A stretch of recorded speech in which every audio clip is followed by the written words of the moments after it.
Lord Dalhousie British कालीन east India company के शासनकाल में 1848 से लेकर 1856 तक गवर्नर जनरल के पद पर रहे और इनके शासनकाल को इनके डॉक्ट्रिन ऑफ लैप्स की नीति के लिए विशेष रूप से जाना जाता है, क्योंकि उन्होंने विजय के द्वारा और विलय के द्वारा भारतीय राज्यों को अंग्रेजी राज्य में मिलाने का कार्य किया।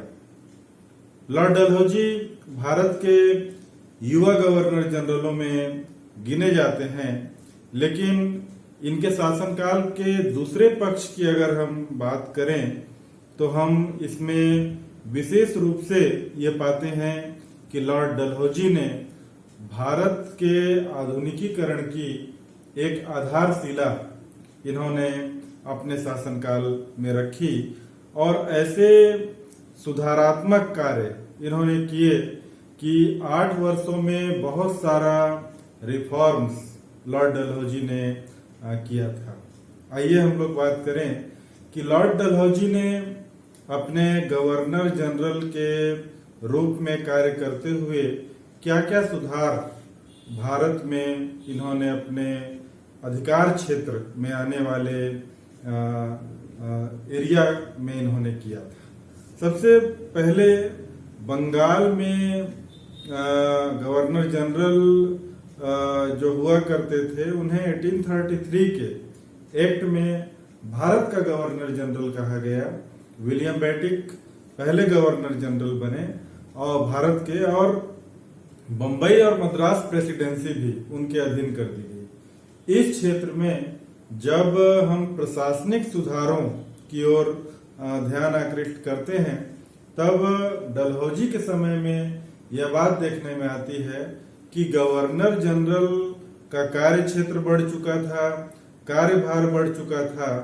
इसको कम करने के निमित्त उन्होंने बंगाल में लेफ्टिनेंट गवर्नर नाम के पद का सृजन किया था। इसके अलावा नवीन प्रदेशों में सीधा प्रशासन की व्यवस्था को इन्होंने शुरू किया और नए प्रदेशों के लिए एक कमिश्नर इन्होंने अपॉइंट किया जो कि गवर्नर जनरल के प्रति रिस्पॉन्सिबल हुआ करता था। दूसरे अर्थों में इसे नॉन रेगुलेशन सिस्टम भी कहा जाता था उस समय। इसके अतिरिक्त लॉर्ड डलहौजी ने सैन्य क्षेत्र में भी सुधार किया, क्योंकि ईस्ट इंडिया कंपनी के शासन का दायरा काफी बढ़ चुका था और इसको नियंत्रित करने के लिए यह जरूरी था कि सैन्य सुधार पहले किया जाए। ईस्ट में बंगाल से लेकर वेस्ट में सिंध और पंजाब तक का क्षेत्र कंपनी के राज्य के अधीन आ चुका था और इस समय सैन्य दृष्टिकोण से बंगाल के तोप खाने का हेडक्वार्टर जो पहले कलकत्ता में था उसे स्थानांतरित करके मेरठ में स्थापित किया गया तथा सेना का एक अन्य हेडक्वार्टर शिमला में स्थापित किया गया। और बाद के दिनों में हम ऐसा पाते हैं कि अंग्रेजों के समय की शीतकालीन राजधानी, ग्रीष्मकालीन राजधानी शिमला में स्थापित की गई। इसके अतिरिक्त सेना में भारतीय सैनिक और अंग्रेजों का जिस प्रकार का अनुपात था उसमें भारतीय सैनिकों की संख्या ज्यादा होती थी, अंग्रेज सैनिकों की संख्या कम होती थी। 1856 यानी डलहौजी के शासनकाल के अंतिम दिनों के जो डाटा हमें प्राप्त होते हैं उससे ज्ञात होता है कि तत्कालीन अंग्रेजी सरकार की सेना में अगर 2,23,000 भारतीय सैनिक थे, वहीं दूसरी ओर 45,000 अंग्रेज सैनिक थे। यानी लगभग जो अनुपात था 1:4 या इससे ज्यादा का, इसको उन्होंने कम करने का प्रयास किया और इसके लिए भारतीय सैनिकों की संख्या को उन्होंने कम किया और अंग्रेज सैनिकों की संख्या को बढ़ाने का कार्य किया। इन्होंने 3 रेजिमेंट और बनाई।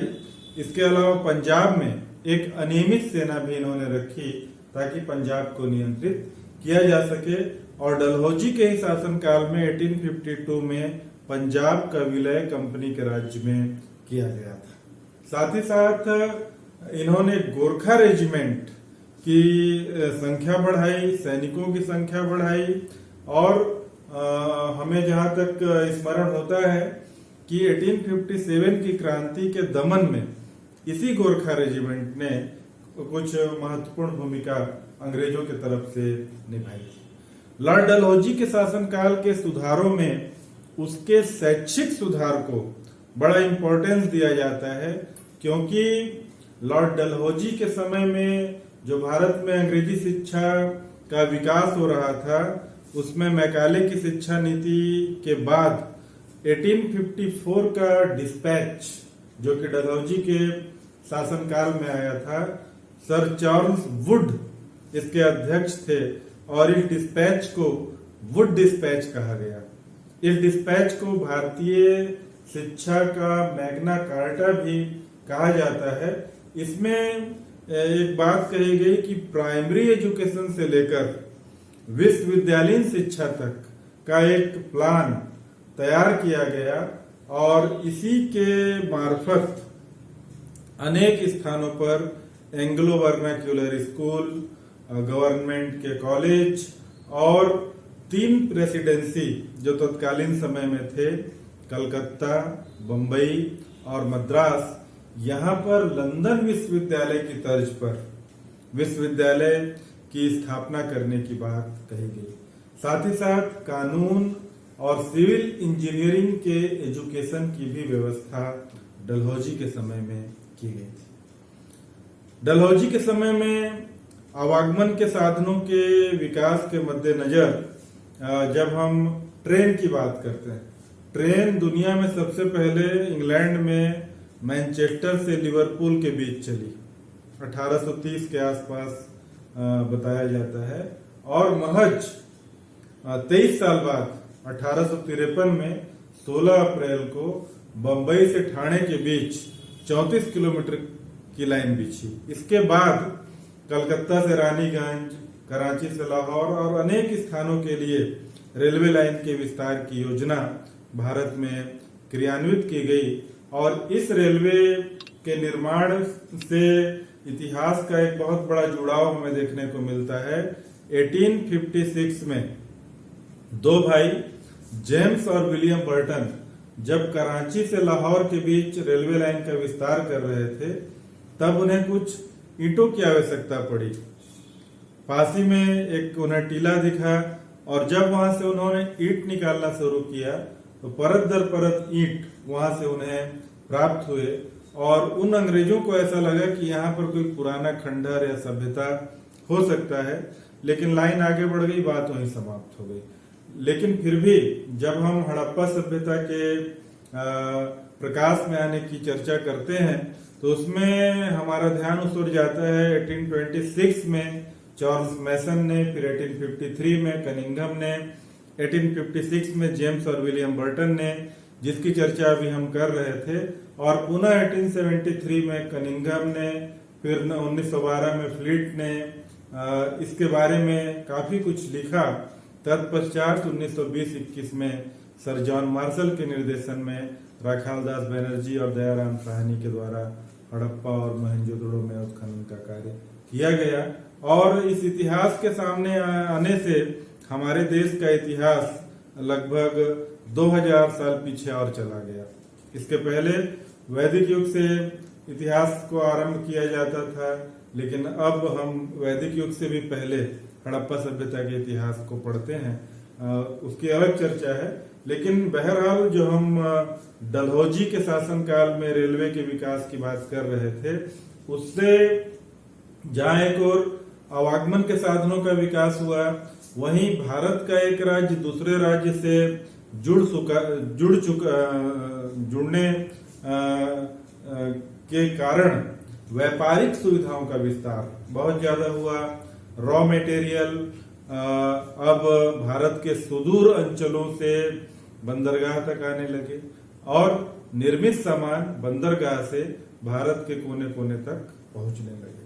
साथ ही साथ इलेक्ट्रिक टेलीग्राफ का लाइन भी डलहौजी के समय में बड़े पैमाने पर बिछाया गया। जो आंकड़े हमें प्राप्त होते हैं उससे ऐसी जानकारी प्राप्त होती है कि लगभग 4000 मील लंबी लाइन वायर बिछाई गई थी, कलकत्ता से पेशावर के बीच, बंबई से मद्रास के बीच और बर्मा में। अंग्रेजों के समय में 1824 से 6 फर्स्ट बर्मा एंग्लो बर्मा वार हुआ था, फिर 1852 में सेकंड एंग्लो बर्मा वार हुआ था, डलहौजी के समय में ही। तो जो बर्मा का क्षेत्र इनके अधीन था, बर्मा से लेकर बर्मा में रंगून से लेकर मांडले तक भी टेलीग्राफ लाइन बिछाई गई थी। और जब 1857 की क्रांति के बारे में हम पढ़ते हैं तो उसमें एक क्रांतिकारी ने शहीद होने के पहले यह कहा था कि इस तार ने तो हमारा गला घोट दिया, यानी खबर एक स्थान से दूसरे स्थान तक पहुंच जाती थी और इसकी जानकारी क्रांतिकारियों को नहीं होती थी। इस तरह उसने ये एक महत्वपूर्ण कार्य किया प्रशासनिक दृष्टिकोण से। और एक अन्य महत्वपूर्ण कार्य था पोस्टल डिपार्टमेंट की स्थापना। 1854 में पोस्ट ऑफिस एक्ट आया और तीनों प्रेसिडेंसी में एक महानिदेशक के पद का सृजन किया गया। 2 पैसे में डाक कहीं से भी कहीं भेजा जा सकता था। और एक विशेष बात कि जो डाक टिकट उसका चलन भी इसी के शासनकाल में शुरू हुआ। एक महत्वपूर्ण department PWD, public works department, लोक निर्माण विभाग, इसको भी डलहौजी ने स्थापित किया था। और इस डिपार्टमेंट के माध्यम से गंगा नदी से अनेक नहरों का निर्माण, पंजाब की नदियों से अनेक नहरों का निर्माण इसने जहां कराया, वहीं पूर्वी भारत को पश्चिमोत्तर हिस्से से जोड़ने वाली एक महत्वपूर्ण सड़क, जिसको आज के दिन में हम GT रोड के नाम से जानते हैं, उस रोड का जीर्णोद्धार भी इसके समय में हुआ था। यह सड़क बहुत पुरातन है, मौर्य काल में भी इस सड़क का उल्लेख मिलता है और समय समय पर अन्य शासकों ने भी इसके जीर्णोद्धार के कार्य कराए। शेरशाह सूरी ने भी कराया था, अंग्रेजों ने भी कराया था। और ये GT रोड जो नाम हम बोलते हैं अंग्रेजों का दिया हुआ ही नाम है। वाणिज्य संबंधी सुधार की जब हम चर्चा करते हैं तब उस समय जल मार्ग से प्रमुख व्यापार होता था, इसलिए बंदरगाहों के डेवलपमेंट के लिए भी डलहौजी ने विशेष प्रयास किए और यहाँ के बंदरगाहों को अंतर्राष्ट्रीय वाणिज्य के लिए उसने खोला। कराची, बंबई, कलकत्ता के बंदरगाहों का उसने डेवलपमेंट किया और कुछ प्रकाश स्तंभों की भी स्थापना इसने बंदरगाहों में कराई। और एक तरह से एक जाल, एक नेटवर्क उसने इस तरह बनाया ताकि व्यापारिक सुविधाओं का अधिकाधिक विस्तार हो सके। इस तरह लॉर्ड डलहौजी ने अपने शासनकाल 1848 टू 1856 के मध्य अनेक ऐसे सुधारात्मक कार्य किए जिससे हमें कह सकते हैं कि उसने आधुनिक भारत की एक आधारशिला रखी या भारत का आधुनिकीकरण करने में उसने अपनी महत्वपूर्ण भूमिका निभाई। जब हम इसका इवेल्युएशन करते हैं, मूल्यांकन करते हैं, तब हमें रिचर्ड टेम्पल का वह कोटेशन याद आता है जिसमें उन्होंने कहा कि एक साम्राज्यवादी प्रशासक के रूप में जो योग्य व्यक्ति इंग्लैंड ने भारत भेजे उनमें से किसी ने भी कदाचित ही उसकी समानता की है, अतिक्रमण तो कभी नहीं किया।